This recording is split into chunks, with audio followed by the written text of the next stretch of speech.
I don't know who that guy in blue was, but it wasn't Superman. And whoever was dressed up in black sure wasn't Batman. And whatever they fight was supposed to be, it certainly wasn't Batman versus Superman. This movie left a lot to be desired in a lot of ways. But for just 1 second, I want to focus on the use of established characters that hold a particular place in our psyche. Superman is supposed to stand for hope, and Batman is supposed to stand for justice. When an established canon, like an animated series or a long-running comic book, plays with these ideas, it better be to make a point. When a series opens with Superman being cynical and Batman being fascist, I no longer feel like these are the characters I signed up for.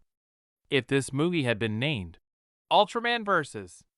The Night Bat, and character names adjusted accordingly with no other story changes, then I would have considered this an interesting examination of beloved franchise tropes, and how they may or may not reflect real humanity.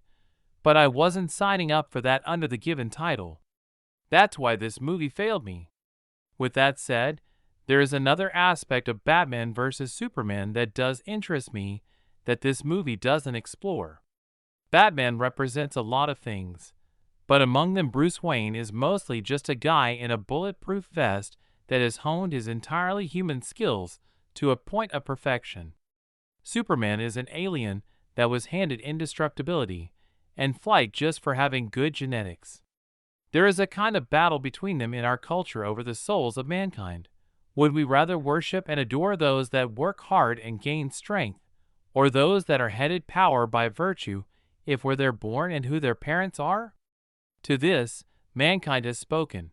The vast majority of superheroes are like Superman and get their powers from an accident or birthright, and very few work on lifting weights or studying at the library.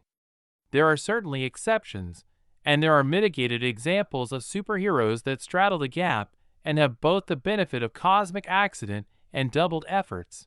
But if we were to allow every superhero to be weighted by popularity and put on a scale representing what percentage of the time they used developed skills and what percentage they used accidental skills, I think that scale would weigh pretty heavily towards the accidental side. I wonder what that says about us humans as a race.